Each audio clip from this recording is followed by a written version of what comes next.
And this is the first guy, the first administration that started like, hey, let's look where our money's being spent. I mean, that is bananas. I know. Especially supporting politicians through the years, this, that, and the other. I'm like, why didn't you people look for this? Like, what are you doing? Yeah. Like, this is it's. But I don't know if we could have done it at least as effectively as Musk can do it because of AI. True.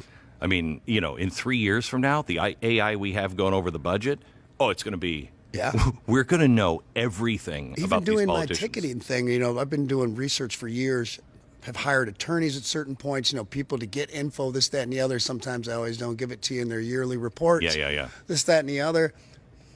Not now. AI. It's all there. You worried about art with AI? Not really. Do you know everybody else is? There's a group that has tested 500,000 songs and ranked them. Out of the top 10, the top 5 are AI songs. Yeah, we better get better as songwriters. Yeah. I mean, that's crazy. Well, the way I figured, I actually met with a young man that and had some other prominent musicians and record heads to have an off-the-record conversation about AI and music. And the app's called Suno. And it's bananas because it's pretty dang good. And for writing music? It produces music. See, what Spotify's doing is a lot of their, they have to pay money every time they play one of our songs.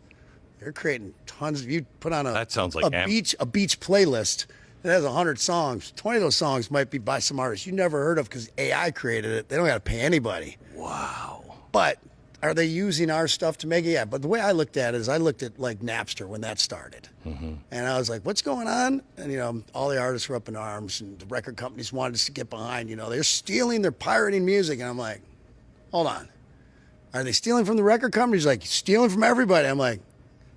Good. I care less. I make all my money live. But now with AI, I'm asking this guy, and I'm like, so I can give you some acapellas of my vocals, and you can model my voice, and then you can put it on your system, and however many people want to write songs for me with my voice can write them. He's like, yep. I'm like, that's kind of so cool. I could have like 100,000 people writing. Now there's gonna be some funny ones in there, like Kid Rock, right. Joe Biden, like blah blah blah. Like, I get it. Right. I'll laugh at those, but let's say I got 1 million people writing songs for me. If one of those person nails it, and they come up with this, with this life-changing song, it's great. I go play it live. Yeah. I'm like, I'm not seeing the evil in here yet. The record companies and managers get all the artists up in arms about. We're not going to stop it. I know that much. No. You are not going to stop it. No. So it's like, let's figure out how we use it as a new tool the best, like anything else in life. I had horrible pain in my hands. I had a hard time moving them. I could barely work with them. I couldn't write or type or anything. I tried everything. Then I found Relief Factor.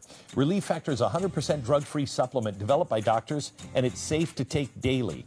It made a real impact for me and so many others. Try their 3-week quick start now, $19.95 at relieffactor.com.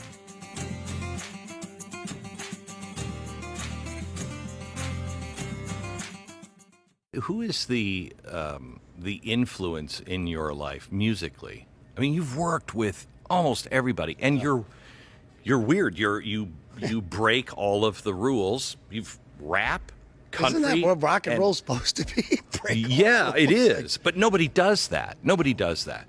So, what was your musical influence? It was everything. I mean, the real big ones at the top was, my parents' record collection when I was young. That was just all great classic rock and, not real country, more outlaw country music, whether it was, like I said, the Whalens and things like that, the Eagles and stuff like that. Of course, Bob Seger's, religion growing up and still is in my household, so proud to call him a friend. But then when I got into hip hop, that changed everything for me. The early stuff, but it was really like when stuff went mainstream, like Run DMC and everything from that era. And then I didn't figure it out until I was older. I was like, this has literally been, outside if you want to go back to like Celtic music, which created, this and that and the other. But American music is like basically jazz and blues spawned everything. Everything. Until hip hop came along.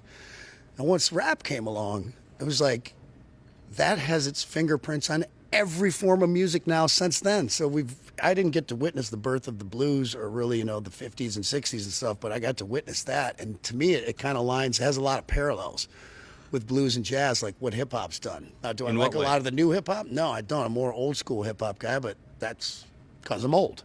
I would assume. Right. What are the parallels? That blues and jazz spawned everything up until hip hop. And now hip hop has its fingerprints on everything. I don't care if it's country music, rock and roll music, whatever.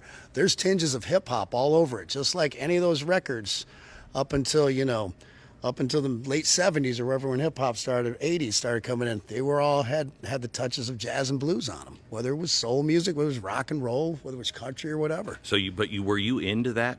What's that? Blues and I was. I would listen to those records. I would listen to music all the time. But then when hip hop really came, I started more to emulate it. Even though I had that rock and roll, we had a piano and there was an old guitar laying around. I would noodle here and there, and then screwed up my mom's aerobics turntable trying to scratch records. So my parents had no clue what I was doing with any of this. In Romeo, Michigan, there was not. Right. Did you have the talk with your parents or anybody in your family of, this isn't really a career? It's a good little. My whole life. Yeah. I didn't go to college. I barely made it out of high school. I was so focused on music. Yeah, I was.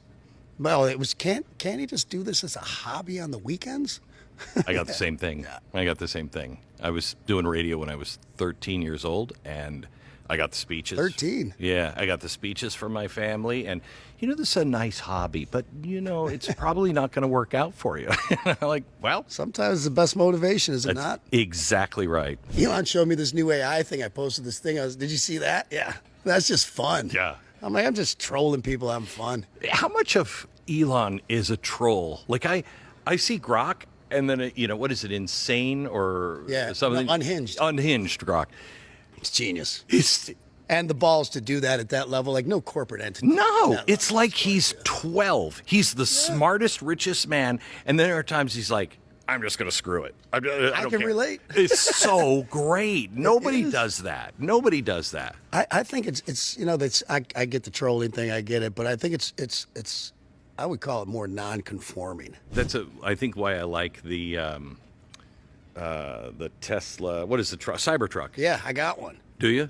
I love it. I love it. Everybody says it's ugly, and I'm like, that's I think part of the point. It's completely different. Perhaps mine is General Lee looks awesome.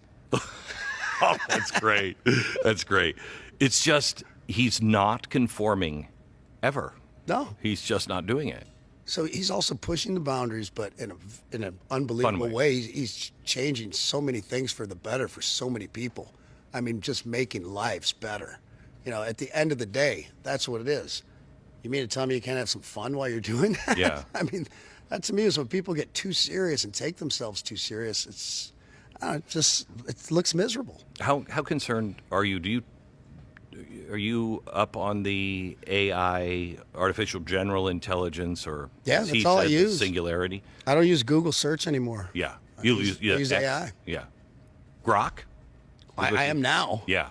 I didn't see that unhinged thing till Sunday. I was like, he literally just took I was using ChatGPT. He literally just took all their users, and they're like, "What?" I know. So I can actually get the info I want. But I can also have some complete bonkers fun with this. Yeah. I'm like, right there, he wins. I'm like, and I invested in Tesla a while back, and I am not the electric car guy.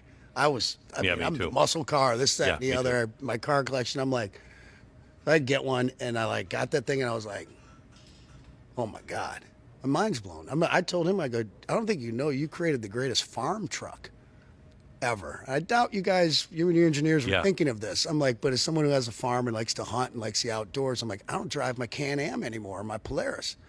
I got a long gun locked in the front. I got my pistol here if I see a skunk or a coyote that we trapped or something.